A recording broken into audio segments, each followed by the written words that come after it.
Hello, all. Welcome to another session of international business. And today we would be discussing international business versus the domestic business. Now, first of all, we should know what is domestic business, right? So, the business transaction that occurs within the geographical limits of a country is known as domestic business. So, all the businesses which are carried out in India are Indian businesses, right? So, it is a business entity whose commercial activities are performed within a nation, they don't play outside. Alternatively, known as internal business or sometimes home trade also. Now, the producer and customers of the firm both reside in that country itself, and in domestic trade, the buyer and seller belong to the same country, and so the trade agreement is based on the practices, laws, and customs that are followed in the very country, right?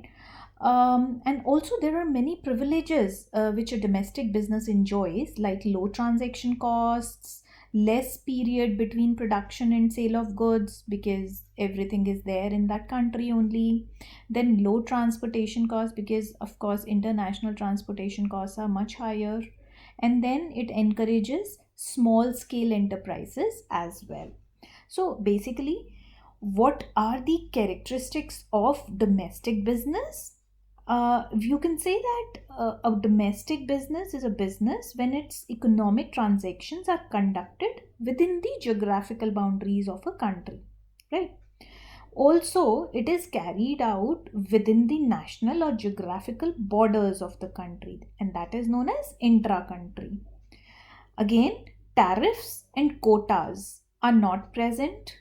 Why? Because you would be trading within your country, and very few local restrictions are imposed on the domestic business. Now, only local regulations are applicable and are uniform throughout the country. Because you are local and hence less capital investment is involved. Also, there is less difference in the market culture of local areas and regions within a country. The market culture is relatively uniform, though it may not be true, because for example in North India and South India there is a lot of difference between tastes and preferences of people and the culture. Also, liking and disliking of the customers are very homogeneous. The risk in domestic business is lesser. A domestic business deals in a single currency, that is the currency of the country. In case of India, it is we are dealing in rupees. In United States, they would be in the entire United States, they would be dealing with the US dollar, right? Also, it can succeed in a human resource with minimum skill and knowledge. Employees are usually from the same country.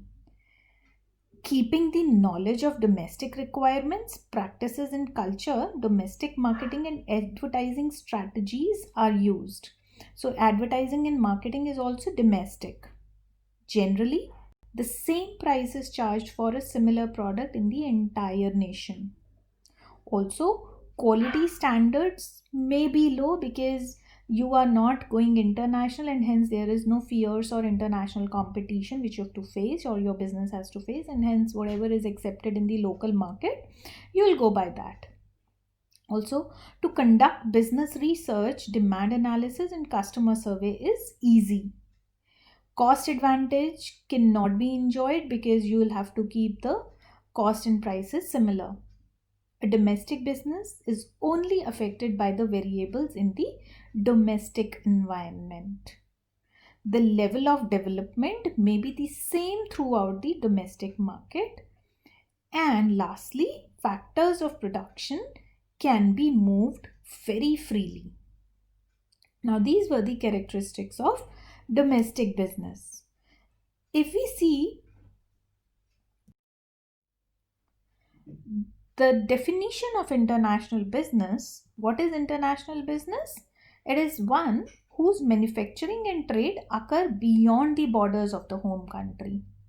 All the economic activities indulged in cross-border transactions comes under international or external business.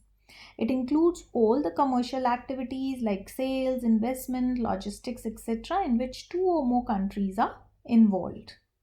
Now, the company conducting international business is known as a multinational or transnational company.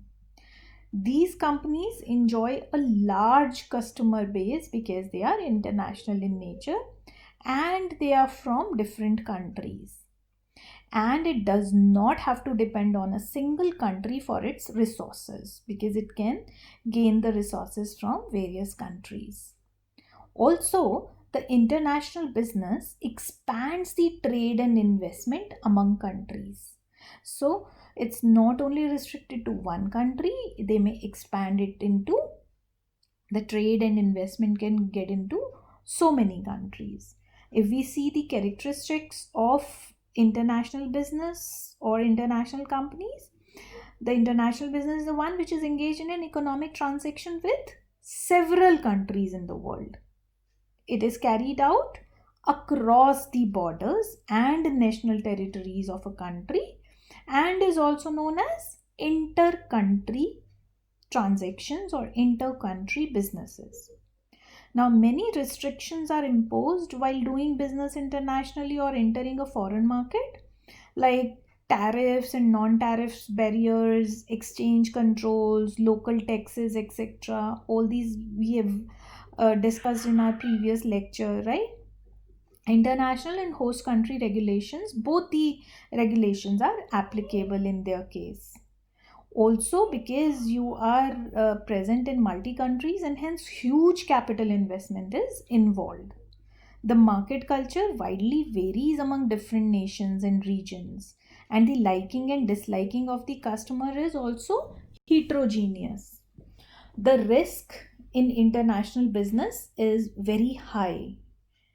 Also, in an international business, it deals with multiple currencies. Hence, we have to consider the exchange rate of the currency, and exchange rate risk is also there. They would be dealing with multilingual, multi-strategic, and multicultural human resource. And they would require such a human resource for smooth operations of an international business, and hence they may have to pay more for that. Now, global human resource practices are carried out in an international business. What kind of marketing and advertising strategies will be there? The marketing and advertising strategies will also vary from country to country due to language barriers and taste and preferences, right? Then price differentiation is carried out. You can get a thing cheaper in one country and dearer in the other. Quality standards are also very high because you are competing in international markets, and global standards are set and preset, and you have to come up for up to the mark. Also, it is very difficult and costly. Reliability of information depends upon the individual country. Advantage of location economies and cheap resources is also available in case of international business. It is affected by factors like domestic, foreign, and international environment. Each country may be at different level of development, and hence you have to cater to their requirements if you are in international business. Also, movement of factors of production is very, very restricted. So this has been the various characteristics of international and domestic businesses, right? So in we can see in this trade there can be domestic trade and there can be international trade. Domestic trade can be wholesale and retail. Wholesale when we deal and trade in huge numbers, and retail is basically B2C. Then international trade, import trade when you are bringing in things in your country. Export trade when you are sending them out. And entrepot trade, that means re-exporting. So with it's like duty free products, so you you import, and then you export them. So re-exporting is intra-import trade with the duty-free options. Now, what are the key differences between domestic and international businesses?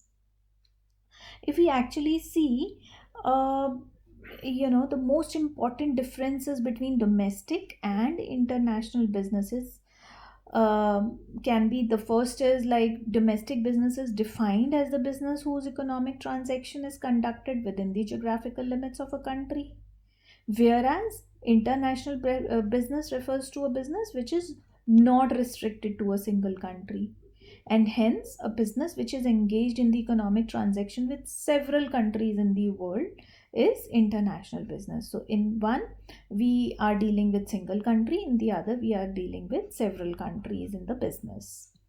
The second point is that the area of operation of domestic business is very limited, which is the home country. On the other hand, the area of operation of an international business is really vast. It serves many countries at the same time, right? Then the quality standards of products and services provided by a domestic business is relatively very low. Why? Because they don't have to compete with the international standards.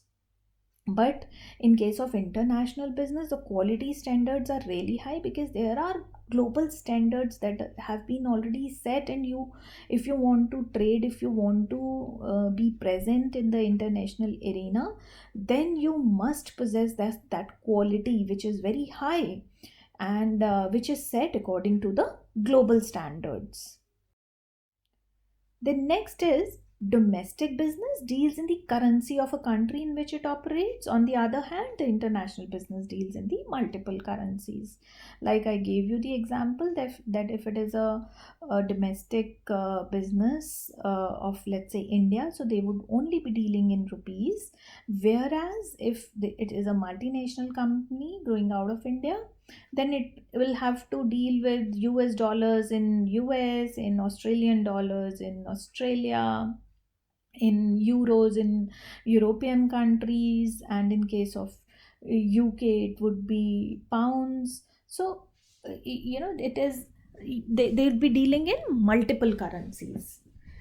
Then, domestic business requires comparatively less capital investment as compared to international business. And why are we saying so? Because domestic businesses are dealing in the same country, whereas so the assets would only be in the same country. But in case of international business, they'll have to create assets, they have to ensure infrastructure, they have to bring in the international human resource, which again would require a lot of capital investment as compared to the domestic business. Then domestic business has very few restrictions in terms of rules, law, taxation of a single country, because they go by the domestic laws, and that is fine with them. But in international business, they are subject to rules, law, taxation, tariff, quotas of many countries, and therefore it has to face many restrictions which are barriers in the international business. So a company which is trading, an Indian company which is trading with US will have to abide by the laws of India, would have to abide by the laws of US. Also crossing, they would be crossing international borders, and everything, every law and restriction has to be taken care of while they are in the business. Then the nature of customers of domestic business is more or less the same. This is a little debatable, as I told you before, but generally the, if we are in Indian markets, then people have similar kinds of tastes and preferences, and the culture that is similar. Whereas in international businesses, the nature, religion, customers, taste and preferences, their values and beliefs, everything is very diverse because it depends upon country to country. Where, like in China, Buddhism is there as a religion. In uh, US, it's more of a, the Christianity which is prevalent in India. There are many religions which are being followed. So all these things, all these sensitivities in international business has to keep in mind while doing the business. Then business research can be conducted easily in domestic businesses. Whereas in the case of international research, it is difficult to conduct business research as it is expensive and research reliability varies from country to country. So if you are in a country, in your home country, you know the people, you know the way they deal with, and hence research becomes easier. Whereas when you are dealing with diverse countries with diverse people, it may pose a hindrance in your research about their beliefs and what kind of the values they are carrying. Then, in domestic business, factors of production are mobile, whereas in international business, the mobility of factors of productions are restricted. So, land, labor, capital, they are mobile in case of a domestic business. If a company is operating in India only, then all the factors of production are here available locally. But if it is an international company, then they'll have to find out what kind of land, labor, and capital you get there in that country to set up your business. So factors of productions are limited but mobile in case of domestic business. And in international business, the factor of productions are unlimited but restricted. Business is the act that results from trading between any two given entities for the value of goods, products, or services. Right? In every business deal, currency is the medium of leverage that gives a willing buyer the power to acquire a product or service that is available from a willing supplier. Now, geographical limitations can be there and they can define how a business scales in the local context and in the international context. So, if we talk about domestic business, it is the kind of trade that is limited geographically within a country, whereas international business is a business whose production and consumer base is drawn from more than one countries, right? Both types of business involve a trade exchange between a willing buyer and a willing seller.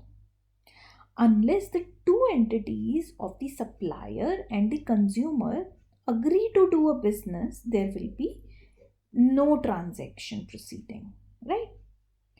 Also, business in both disciplines is completed after an agreement is made over the currency to be used. Some local business may opt to receive payments in foreign currencies, just as how international business depend on foreign currency to harmonize trade.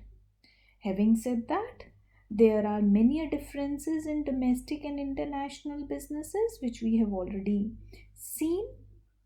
Now, carrying out the activities of international business is far more difficult than conducting a domestic business. Now, due to change in political, economic, socio-cultural environment across the nations, most business entities find it difficult to expand their business globally. To become a successful player in the international markets, firms need to plan their business strategies as per the requirement of foreign markets. Why a company should go in for international business? Because it is going to increase the quality of the product. It would face international competition and would become more sustainable, and it can become more profitable at the same time. We can see it in a tabular form, the difference between domestic and international business, whereas we can differentiate them on the basis of meaning. A business which has a geographical boundary of a country, and business which has uh, transactions within several countries, right? Areas of operations within the country, in the whole world. Quality standards, the quality standards are low. In international becomes they become high. It deals in single currency, it deals in multiple currencies. Investment is lesser in case of domestic business and higher in case of international business. The restrictions on trade are very few in domestic business, whereas quotas, tariffs, etc., rules and regulations are much higher in international business. Nature of customers is relatively homogeneous in case of domestic business, and it's heterogeneous in case of international business. The business research can be conducted easily, whereas it can be conducted with a relatively higher level of difficulty in case of international business. Mobility of factors of production is free in this but restricted in case of international business. These has been the key differences between domestic and international business. Hope you have understood that well now. These are the references. Thank you so much for listening.